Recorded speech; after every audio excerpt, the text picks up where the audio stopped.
Hello everyone, welcome to career information. तो इस video में मैं आपसे ग्रेजुएट अप्रेंटिसशिप्स के लिए कुछ वैकेंसीज है वो मैं आपसे शेयर करने वाला हूँ। उस पे ये जो वैकेंसी है ये इसरो के अंडर है।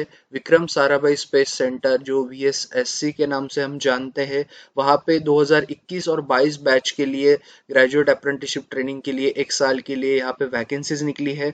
और आपको यहाँ पे पहले ही selection of graduate apprentices recruitment notice में मिल जाएगा।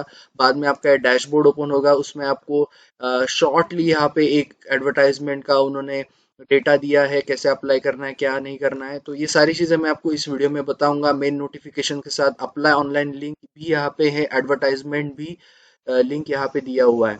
खैर, मैंने डिस्क्रिप्शन में भी आपको पीडीएफ का जो लिंक है वो प्रोवाइड कर दिया है, और अप्लाई ऑनलाइन का लिंक ये जो है ये भी मैंने प्रोवाइड कर दिया है आपको। सबसे इम्पोर्टेंट ये है कि 2019 जनवरी 2019 के बाद में आपका जो है वो बी बीटेक या जो भी वैकेंसीज है ग्रेजुएट आपका वो होना चाहिए। ओके, वो मैं इन डिटेल आपको एडवर्टाइजमेंट में दिखाऊंगा। ये है आपका अप्लाई ऑनलाइन का लिंक, जैसे मैंने आपको बताया। तो इसका लिंक मैंने डिस्क्रिप्शन में दिया है, और दूसरा लिंक जो है वो है आपका मेन एडवर्टाइजमेंट। ये है वो मेन एडवर्टाइजमेंट जहाँ पे ग्रेजुएट अप्रेंटिसशिप्स के लिए वैकेंसीज है, B B Tech bachelor in hotel management. तो स्पेसिफिकली कौन से अलग अलग ब्रांच के लिए है वो भी आपको मैं इस वीडियो में बताऊंगा। तो लगभग यहाँ पे आपको 11 अलग अलग ब्रांच के लिए वैकेंसीज है। एरोस्पेस के लिए 15 है, केमिकल के लिए 10, civil 12, computer science engineering 20, electrical 12, electronics 40, mechanical 40, metallurgy 6, production 6, fire and safety 2, और होटल मैनेजमेंट या फिर कैटरिंग टेक्नोलॉजी के 4 वैकेंसीज है। एलिजिबिलिटी क्राइटेरिया सिंपली क्या है आपका, 4 या 3 इयर्स जो भी। अगर आप आफ्टर डिप्लोमा गए हो इंजीनियरिंग तो आपका 3 इयर्स का होता है। अगर आपका 4 इयर्स का है तो आपका 65% या फिर 6.84 CGPA इतना होना चाहिए। ओके, उसके बाद में जैसे ऑलरेडी मैंने आपको स्टार्टिंग में बताया कि candidates who have acquired degree before January 19, okay, appearing for final year slash result, awaiting candidates are not eligible to apply। तो अगर आपका बिफोर 2019 जनवरी से पहले हुआ है, या फिर आपका फाइनल ईयर रिजल्ट अभी अवेटिंग है, तो आप एलिजिबल नहीं है। इसका जो 1 ईयर का ट्रेनिंग है वहाँ पे आपको 9,000 स्टाइपेंड मिलेगा। आपका जो एज है वो 30 साल है फॉर दी जो जनरल कैटेगरी से है।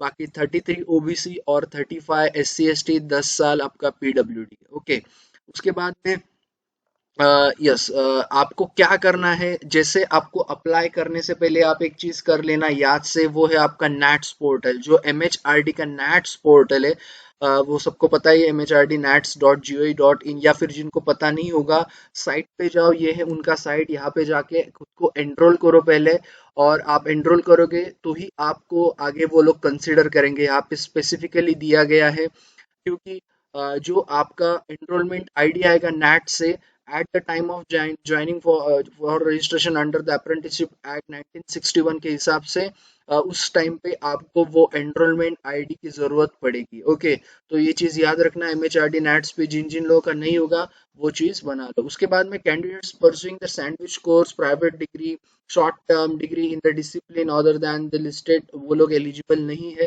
तो जो जो ब्रांचेस बोले वही लोग एलिजिबल है। Okay. Again, the trainees will have no claim whosoever for employment in VSSC or any central government. Okay. तो accommodation भी नहीं आपको प्रोवाइड किया जाएगा, ये भी उन्होंने यहाँ पे मेंशन कर दिया। No accommodation will be provided। और सेकंड चीज ये भी है कि बहुत से लोग पूछते हैं कि अप्रेंटिसशिप्स के बाद वहाँ पे आपको एम्प्लॉय, तो ये गारंटी नहीं है, ये भी उन्होंने क्लियर किया है। तो कोई क्लेम नहीं कर सकता ऐसा। ओके, तो ये बहुत इंपॉर्टेंट है। आपको जो है application will be receive through only online mode. लेकिन एक चीज याद रखना, आप ऑनलाइन करोगे तो एक बार एनरोलमेंट कर लेना MHRD। ओके, क्योंकि ऐसा हो सकता है कि आप सिलेक्ट हो जाओ और आपका रजिस्ट्रेशन का टाइम आया और आपके पास एनरोलमेंट आईडी ही ना हो। इसका जो डेट है 24 तारीख से ऑलरेडी शुरू हो चुके हैं फॉर्म। 8 अक्टूबर तक आप फॉर्म फिलअप कर सकते हो। ओके, उसके बाद में yes, candidates are required to use valid and active mail ID. तो ये चीज़ याद रखना, क्योंकि आपका जो भी कम्युनिकेशन है वो आपका आईडी से ही होगा, मेल आईडी से जो एक्टिव होगा आपका। ओके, उसके बाद में आपको क्या क्या लगेगा फॉर्म फिलअप करते टाइम पे। तो सबसे इम्पोर्टेंट आपका फोटो और साइन, जो हर रिक्रूटमेंट में लगता है आजकल। तो इसका 30 30 KB का आपका साइज होना चाहिए मैक्सिमम। ओके, तो ये चीज़ आप पहले से ही जब आप फॉर्म फिलअप करोगे तो ये चीज़ याद रखना कि आपको ये साइज में उसको प्रोवाइड करना है। ओके, उसके बाद में और एक चीज़, B BTech BHM certificate, original provisional consolidated marksheet, certificate of reservation of any SC ST या फिर ओबीसी है तो non creamy layer. Okay, disability certificate अगर पीडब्ल्यूडी है तो scan as a single PDF file within the size limited 100 800 के भी have to be uploaded. मतलब आपको क्या करना है, जो भी आपके डॉक्यूमेंट्स है, अगर आपका कोई एस सी एस टी से है तो उसका बी बीटेक का मार्कशीट, उसके बाद में एस सी एस टी है तो उसका कास्ट सर्टिफिकेट या फिर वैलिडिटी होगा। तो ये सारी चीजें आपको एक ही इसमें एक ही पीडीएफ स्कैन को एक ही पीडीएफ में आपका चाहिए सारे स्कैन्स। ओके, वही वैसे ही ओबीसी की है, वैसे ही जनरल का है, जो भी आपके इंपॉर्टेंट डॉक्यूमेंट्स है। लेकिन वो एक पीडीएफ जो है वो 1800 KB should be the size. Okay, limited to 18 800 sorry. Okay, 800 KB इसका साइज होना चाहिए। उसके बाद में enter the correct data in the relevant, वो तो ठीक है, वो आपके ऊपर ही है, क्योंकि इरेलेवेंट करोगे तो डिस्क्वालीफाई हो जाएगा। ओके, और aggregate mark should be secure, वो जो बताया है उसी हिसाब से वहां पे आपके होने चाहिए, जैसे कि उन्होंने यहाँ पे ऑलरेडी बता दिया है 65%। तो ये चीज याद रखना है, या फिर आपका सीजीपी है तो 6.84। ओके, नहीं तो आप रिजेक्ट हो जाओगे। Okay, upon online registration applicants will be provided with the online registration number which should be carefully preserve for the future reference. जब आप इस पे अप्लाई करोगे वीएसएससी की साइट से तो आपको रजिस्ट्रेशन नंबर भी मिलेगा, तो वो एकदम याद से, मतलब वो आप कहीं पे लिख के रखना। या फिर कैंडिडेट्स, मतलब आप जो भी फॉर्म भरोगे तो उसका आपका जब फॉर्म सबमिट हो जाएगा तो एक काम कर लेना, उसका प्रिंट आउट ही निकाल लेना। आपको सेंड नहीं करना है, लेकिन फ्यूचर यूज के लिए आपको प्रिंट आउट निकालना जरूरी है, क्योंकि आपका रजिस्ट्रेशन आईडी भी है और फॉर्म आपको शायद आगे भी लग सकता है। उसके बाद में सबसे important selection process, so the rank list will be prepared based on the aggregate marks score by the candidate in the relevant qualification. इसका मतलब क्या है, आपको ना रिटर्न देना है ना आपको कोई इंटरव्यू देना है। आपका कंप्लीटली वेटेज किसको है, weightage to the completely on your aggregate marks score in the qualification.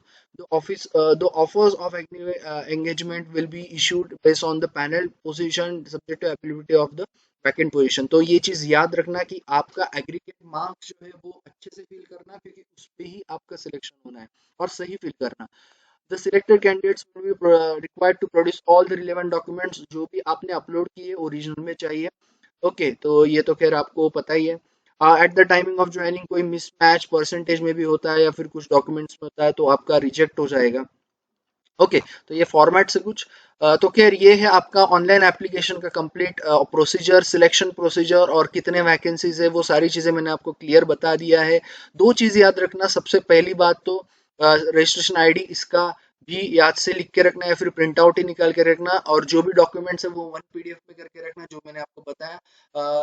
उसके बाद में सबसे इम्पोर्टेंट एमएचआरडी नैट्स पे रजिस्ट्रेशन कर लेना, क्योंकि आपका वो कैंडिडेचर आपका कैंसिल भी हो सकता है। ओके, सो यस, बाकी जो भी नए नए रिक्रूटमेंट्स आएंगे private government technical non technical sectors के, आपको सारे यहाँ पे ऑफिशियली मिल जाएंगे।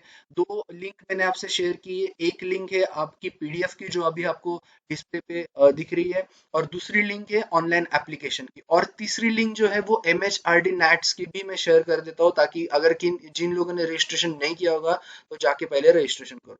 ओके, तो सब्सक्राइब करना मत भूलना, कोई क्वेरी तो पूछ सकते हो। Thank you all and all the best.